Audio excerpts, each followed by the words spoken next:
Salut à tous les gars. On va parler de la différence entre la MSN et la LRY. Donc Lamine Yamal, Robert, Lewandowski et Rafinha contre Messi, Suarez, Neymar. Alors c'est simple. Donc la différence entre ces deux trios là pour moi en fait c'est niveau complicité déjà franchement, on se rappelle que la MSN Messi, Suarez, Neymar, ils mangeaient ensemble, euh, ils faisaient les entraînements ensemble, euh, ils faisaient des soirées ensemble. Bon, ils dormaient ensemble, peut-être pas. Ils étaient avec leurs femmes, mais voilà. Mais ils faisaient beaucoup de choses ensemble. C'était vraiment une amitié très très forte qui s'était créée. Alors après, vers la fin, ça c'est un peu, voilà. Avec Messi Suarez, c'est resté en contact. Avec Neymar, un peu moins. Mais il y avait quand même une sacrée complicité entre les trois. Et je pense que c'était la force de ce trio. C'était aussi ça. C'était que les trois étaient très amis. Et ils s'appréciaient les trois, en fait. C'est ça qui était très fort dans cette équipe. Et pour avoir vu les deux trios, ben, le trio, ouais, encore Messi, Suarez, Neymar. Il y a Lionel Messi qui est pour moi le meilleur joueur de l'histoire du football dans le trio. Alors que de l'autre côté, t'as un gamin qui est en train de battre tous les records qui s'appelle Lamine Yamal, qui est en train de pulvériser vraiment mais tous les records qu'il y a jamais eu dans l'histoire pour un jeune de 17 ans. Donc c'est vrai qu'il a une marge de progression exceptionnelle. C'est vrai qu'il n'y a personne, je pense, qui a eu un niveau comme ça à cet âge-là. Peut-être à part Pelé. Et encore, je ne l'ai pas connu, donc je peux pas trop vous dire. Mais c'est vrai que Lamine Yamal, dans un football vraiment révolutionnaire du 21e siècle, assez avancé, assez moderne, franchement, Lamine Yamal, quand même, est exceptionnel. Je suis désolé, mais il a des statistiques stratosphériques. Il est exceptionnel, sensationnel, il n'y a rien à dire. C'est monstrueux de la part de Lamine Yamal ce qu'il est en train de faire. Et c'est pour ça Lionel Messi, qui est le meilleur joueur de l'histoire à côté, qui est le meilleur joueur de l'histoire du Barça, qui est la légende du Barça, qui a porté le Barça même dans des périodes compliquées. Voilà. Lionel Messi, il est à part. Après, Lionel Messi reste supérieur par rapport à, bien évidemment, par rapport à Lamine Yamal pour l'instant. Mais Lamine Yamal, j'ai envie de vous dire, Lamine Yamal a 17 ans, il a encore plus de 10 ans, il a au moins 15 ans de carrière devant lui. C'est là, on s'en rend pas compte. Plus de 15 ans de carrière et encore peut-être presque 20 ans peut-être. S'il tient jusqu'à 36-37 ans, il peut encore avoir 20 ans de carrière devant lui, Lamine Yamal. Donc c'est compliqué de comparer les deux pour l'instant. Donc il y aura sûrement une autre vidéo plus tard, dans peut-être une dizaine d'années, où là je vous dirai vraiment qui est le meilleur du trio entre les trois. Même si peut-être le trio va s'arrêter très rapidement, peut-être parce que Lewandowski va peut-être partir. Mais ce que je veux dire, c'est que Robert Lewandowski comparé à Luis Suarez, c'est compliqué. Les deux, franchement, ils se valent. Parce que Robert Lewandowski, quand même, qui est le troisième meilleur buteur de l'histoire de la Ligue des Champions, quand même, derrière Messi et Ronaldo, les deux GOAT du football moderne. Donc en fait, le Robert Lewandowski, de toute façon, il a fait sa meilleure saison avec Hansi Flick, on se rappelle, où il a mis je sais plus combien de buts, plus de 50 buts en une saison, c'est monstrueux. Avec Hansi Flick, il avait fini, je crois, à plus de 40 buts en Bundes, c'était exceptionnel.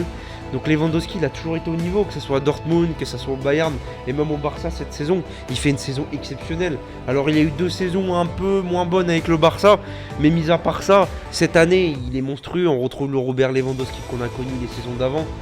Entre Suarez et Lewandowski, pour avoir connu les deux. Les deux ont un jeu un peu différent, mais ça reste comme des purs neufs, ça reste des mecs qui sont là, renards des surfaces, qui vont claquer les buts. Alors c'est vrai que Lewandowski, on le voit peut-être un peu moins que Suarez à l'époque dans le jeu. C'est vrai qu'il est un peu moins présent. Luis Suarez, je me rappelle, avec la MSN, on le voyait un peu plus. Un peu moins les dernières années qu'il a fait avec le Barça parce qu'il commence à vieillir. Mais je me rappelle que quand il est arrivé au Barça et les 2 saisons qui ont suivi, on le voyait comme beaucoup combiné avec les coéquipiers. Il driblait aussi les défenseurs. Même si c'était pas le meilleur dribbleur, il driblait beaucoup plus. Bon, c'est vrai qu'entre Robert Lewandowski et Suarez, là, il n'y a pas photo. Le meilleur dribbleur entre les deux, ça reste Suarez pour moi. Ça reste vraiment le pistolero. Extérieur du pied, je pense que ça reste Suarez aussi. Après, tout ce qui est niveau aérien, je trouve que Lewandowski est meilleur. Tout ce qui est tête, tout ce qui est physique est meilleur un peu Lewandowski. Après, niveau vitesse, Suarez est un peu plus rapide, je pense. Après, niveau finition, ça se vaut. Hein. Franchement, ça se vaut parce que le Suarez Prime avec le Lewandowski Prime, franchement, c'est kiff-kiff. Vraiment, et niveau appel de balle, Suarez était quand même monstrueux. Hein.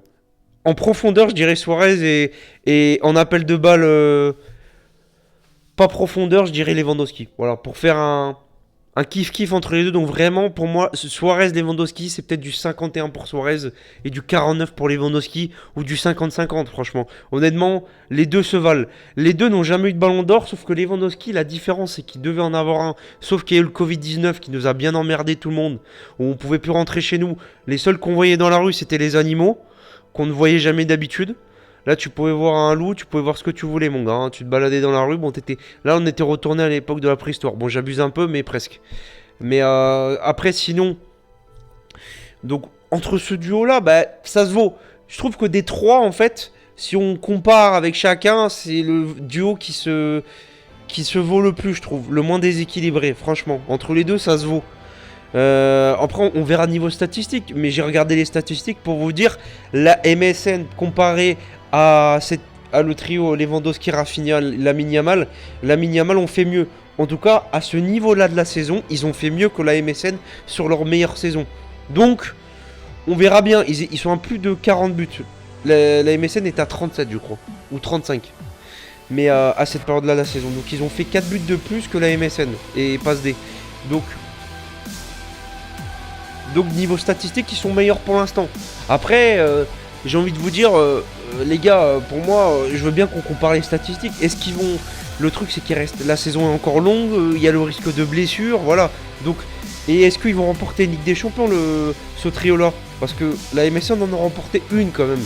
On verra combien de Ligue des Champions vont remporter Lewandowski, Lamine Yamal et Rafinha. On va voir combien de Ligue des Champions ils vont remporter. C'est ça, on va pouvoir plus comparer. Moi, je pense qu'on peut comparer un peu pour l'instant, mais on peut pas comparer à 100%, je pense. Je pense qu'il faut être patient, il faut attendre. Mais après, la MSN, pour moi, reste le meilleur trio de l'histoire. La BBC est peut-être deuxième, mais pour moi, la MSN est large au-dessus que la BBC. Hein. Je suis pas... Franchement, vous allez me dire, je suis pas objectif parce que je suis barcelonais. Franchement, honnêtement, on l'a vu sur les confrontations. La MSN a quand même pulvérisé la BBC. Il faut être un minimum, je pense, objectif pour les Madrilènes. Même si la BBC était quand même monstrueux, la MSN reste pour moi meilleure. Alors peut-être pas la dernière année, ils ont été un peu moins bons. Leur dernière année des MSN, c'était stratosphérique, mais un peu moins bon. La meilleure saison, c'est 2015-2016. C'était la meilleure saison des MSN pour moi. Pour moi, c'était la meilleure saison. La deuxième année qu'ils ont fait ensemble, c'était la meilleure. La première, elle était quand même lourde. Mais la deuxième, pour moi, ça reste le niveau. Je crois qu'il n'y a jamais eu un niveau comme ça de la MSN. Ils avaient une complicité sur le terrain. C'était stratosphérique. T'avais peur de tous les côtés. Mais tous les équipes craignaient cette équipe, hein. Craignaient cette attaque, hein. Tu savais que quand il y avait la MSN, tu savais que, si tu veux, ils ont fini à 131 buts, je crois, sur une saison. C'est exceptionnel. Exceptionnel. 131 buts sur une saison en Liga, je crois. En Liga, 131 buts, ils avaient mis. Là, on est à plus de 40 buts, le Barça, je crois. On est à 50 bientôt. Mais, franchement, et quand on va comparer après Rafinha et Neymar, les deux Brésiliens, du coup, ben, la différence entre les deux, bah là pour moi, ça reste comme Neymar au-dessus. Là pour moi, c'est la comparaison, je pense, la plus compliquée à faire, tu vois. Rafinha, il est exceptionnel, ce que tu veux, il fait une saison exceptionnelle. Je trouve que les deux saisons d'avant, il était pas mal, mais il manquait quelque chose, tu vois. Il manquait quelque chose. Là, il a aussi un coach qui l'aide, qui a réussi à lui trouver un poste qui le convenait. Donc c'est ça qui change tout. Mais je trouve que Neymar reste largement supérieur par rapport à Rafinha. Largement supérieur, là, il n'y a pas photo. Neymar, techniquement balle au pied, pour moi, c'est un des meilleurs. Pour moi, c'est le deuxième meilleur dribbleur. Niveau geste technique, niveau ce que tu veux, niveau technique, ça reste le deuxième meilleur, je pense, de l'histoire derrière Ronaldinho. Je pense, honnêtement, que j'ai vu vraiment avec un ballon, ce qu'il faisait avec un ballon, c'était juste exceptionnel. J'avais jamais vu ça. Donc au niveau technique, il n'y a pas photo. Neymar est au-dessus de Rafinha. Niveau but, Rafinha, je pense qu'il peut battre Neymar, hein. Sa meilleure saison, Neymar, je crois, c'est 24 buts. C'est 24 buts, je crois que sa meilleure saison à Neymar. C'est en 2015-2016, il avait mis 24 buts. Donc c'est sa meilleure saison à Neymar et 12 passes D, je crois. Rafinha est pas mal cette saison, il est quand même à 11 buts, je crois. Je crois 11 buts, ou un peu moins peut-être, 9 buts, je crois. Mais Rafinha qui peut peut-être battre le record de Neymar, 24 buts sur une saison, il est bien parti. À voir ce que ça va donner. Donc niveau but, il peut battre son record. Après, je trouve quand même que Neymar était peut-être meilleur au niveau finition. Mais peut-être Rafinha a une meilleure puissance de tir que Neymar, mais niveau finesse, tir en finesse, Neymar est quand même meilleur, je pense, plus précis. Après, niveau vision de jeu, Neymar reste meilleur, comme il avait une qualité de passe exceptionnelle. Mon dribble, là, il n'y a pas photo, Neymar le pulvérise. Niveau vitesse, Neymar était quand même plus rapide, surtout quand il était plus jeune, hein. Après, vers la fin, quand il arrive au PSG, même la dernière saison au Barça, il était un peu moins rapide. Il avait un peu perdu de peps. Il était un peu moins ailier. Il est devenu plus 10. Il avait perdu de sa vitesse, il a pris un peu de poids aussi. Avant, il était beaucoup plus léger, beaucoup plus rapide, beaucoup plus fluide. Niveau mauvais pied, Neymar est le meilleur que Rafinha, ça y a pas photo. Même si Rafinha est pas mal niveau pied droit aussi. Mais voilà, après, sinon, mis à part ça, franchement, niveau coup franc, Neymar est meilleur. Il a mis plus de coups francs que Rafinha, j'ai envie de vous dire. Mais voilà, donc la MSN pour moi reste supérieure, je vous le dis. Pour conclure, la MSN reste supérieure parce qu'elle a gagné Ligue des Champions, elle a gagné 2 Ligas, je crois. Elle a gagné, voilà. Il y a juste une saison, ils n'ont pas gagné la Liga, je crois. Mais. Ou c'est là le Real qui l'ont gagné, je crois. Mais voilà, quand tu vois qu'ils ont mis 131 buts sur une saison en Liga, c'est juste stratosphérique, c'est juste monstrueux. Il n'y a rien à dire. Et pour conclure sur ça, c'est peut-être que la MSN, ça s'est terminé si vous voulez. Ça s'est terminé. On sait comment ça s'est fini si tu veux avec la MSN. Ça a fait 3 saisons. Ça a mis 123 buts je crois la première année, 131 la seconde et 111 la troisième année. En Liga je crois. Donc niveau but. Donc voilà, t'as une petite idée sur ce qu'ils ont fait. Et une Ligue des Champions et 2 Ligas. Et quelques Coupes du Roi. Voilà ce qu'ils ont fait, une Coupe du Monde des clubs. Voilà. Contre la MSN, après au Classico, contre la BBC au Classico, ils ont quand même été au niveau. Hein. Messi qui claquait, Suarez il en a mis beaucoup de buts au Classico, Neymar pareil.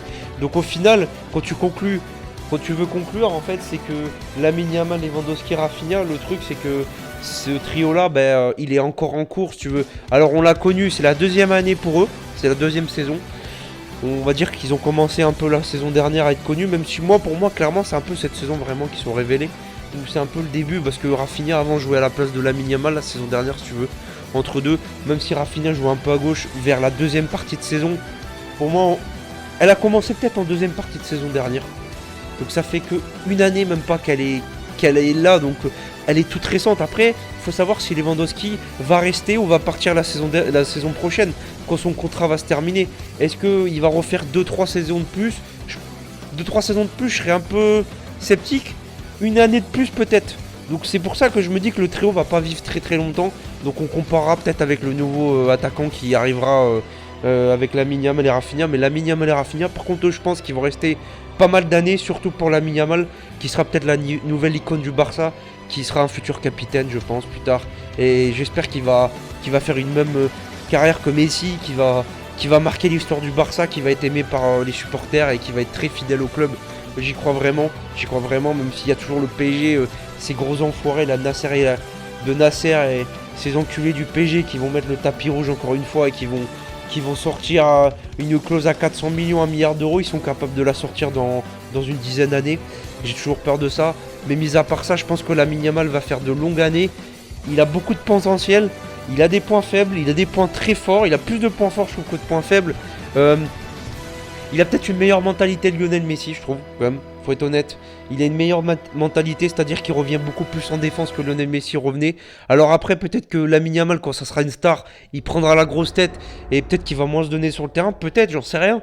Mais il a l'air d'être bien entouré, il a l'air d'avoir une famille qui l'entoure et il a l'air d'avoir les épaules solides. Voilà, il a l'air, voilà, de pas non plus se croire supérieur par rapport aux autres. Il a pas pris la grosse tête, peut-être comparé à un Kylian Mbappé, qui est un peu sur le déclin ces dernières années. C'est bien dommage parce qu'il avait une carrière exceptionnelle. Hein. On va voir combien de ballons d'or il a gagné. J'ai gagné une Godel Boy. Donc voilà, on verra. Mais Lamine Yamal a une qualité exceptionnelle. Pour moi, il est ambidextre. Il est bon des deux pieds. Il a une belle frappe de balle. Il a mis des bêtes d'enroulé. On a vu les buts qu'il a mis. Il a une vision de jeu exceptionnelle. Il passe exceptionnelle. Messi en avait une exceptionnelle, bien évidemment. Hors du commun même. Il a un extérieur du pied aussi. Faut en parler. Stratosphérique. Qualité de centre, il a mis des bêtes de centre. On se rappelle Rafinha, des têtes, des machins, Lewandowski. Stratosphérique, il a déjà mis son premier but au Classico. C'est que le début de sa carrière, on verra bien. Mais franchement, ce trio-là peut marquer l'histoire, vraiment. Peut marquer l'histoire. Faire mieux que la MSN, je sais pas. C'est quand même compliqué de faire mieux que la MSN parce que la MSN, franchement, c'était quasiment la perfection. C'était pas la perfection, mais on n'était pas loin. Ils se rapprochent quand même pas mal. C'est vrai que ça fait un moment qu'on n'a pas vu un trio avec une telle complicité. Mais je dirais que le Barça de Hansi Flick, c'est peut-être plus collectif, tu vois, que C'est vrai qu'à l'époque, la MSN, c'est vrai que la MSN, on voyait beaucoup eux, alors que l'équipe du Barça d'Hansi Flick, c'est vrai que c'est plus collectif. Il y a aussi un Dani Olmo qui fait le boulot, Pedri, il y a comme beaucoup de joueurs qui claquent aussi des buts. C'est plus collectif, je dirais. Même s'il y a ce trio qui se dégage un peu, voilà, parce que niveau statistique, ils sont là. Je dirais plus que c'est niveau collectif que c'est très puissant. Comparé peut-être à l'époque d'avant. Ou peut-être que c'est plus l'équipe d'Hansi Flick qui peut faire mieux que l'équipe où il y avait la MSN, vous voyez, que si on doit comparer les deux trios. Parce que pour moi, le trio de la MSN, vraiment, il y avait des moments où on voyait que, quoi. On voyait vraiment que, même quand c'était pas trop de niveau le reste de l'équipe, il y a eu des moments où ils sont passés à côté le reste de l'équipe, ben il y avait la MSN qui nous sauvait, qui claquait des buts. Et c'est grâce à ça qu'on gagnait des matchs, même si on prenait 2 buts, la MSN en mettait 6 derrière, donc on remportait le match. C'est ça qui change tout. Donc, en vrai, je sais pas trop, ça dépendra aussi de Lewandowski s'il part, voilà. C'est ça qui est compliqué à comparer. On comparera peut-être dans 2-3 ans, on verra bien ce qui se passe, mais ils peuvent vraiment marquer l'histoire, ils peuvent se rapprocher, je vous dis bien. Ils peuvent peut-être battre le record, même si faut qu'ils tiennent la cadence, faut pas qu'il y ait de blessures, faut qu'ils gardent la forme, on verra bien. J'y crois, mais je me dis, c'est peut-être plus l'équipe qu'on verra, j'ai l'impression d'Hansi Flick, que peut-être le trio au final. Je me dis que ce sera peut-être plus ça qu'on va voir au final. Ce sera plus une globalité d'équipe, si vous voulez, qu'un trio qui était la MSN, vous voyez? Parce que la MSN, c'est ce qu'on a beaucoup retenu. Le Barça de Pep, on a retenu toute l'équipe du Barça. Mais le Barça de Luis Enrique, je pense qu'on a retenu comme beaucoup le trio MSN. Comme. Quand on entend MSN, on pense à Luis Enrique. Quand on pense à l'équipe du Barça Enrique, on pense à la MSN en premier et l'équipe après. Alors que là, on pense peut-être plus à l'équipe que le trio Lamine Yamal, Lewandowski, Rafinha. Vous voyez ce que je veux dire? C'est peut-être ça, en fait, la différence entre les deux. Mais on verra bien, peut-être qu'on pourra comparer, je vous dis ça, je vous dis rien. Mais voilà, mais en tout cas ils me régalent, ils me font plaisir et ça fait du bien la trêve, ils vont se reposer, faut pas trop les cramer non plus. Et j'espère qu'ils vont marquer l'histoire. Et l'objectif c'est de gagner cette Ligue des Champions. Et je pense que cette saison on peut la gagner, on verra bien. On verra bien, faut être patient. On n'est pas encore à la deuxième partie de saison. On n'est qu'au début, peut-être qu'ils vont avoir une méforme, peut-être que ça va aller moins bien, on verra bien. Mais je pense que ça sera plus collectif pour Hansi Flick, moi je pense. Mais c'est la fin de cette vidéo. C'était le Blaugrana Rosé. À une prochaine. La bise. Ciao.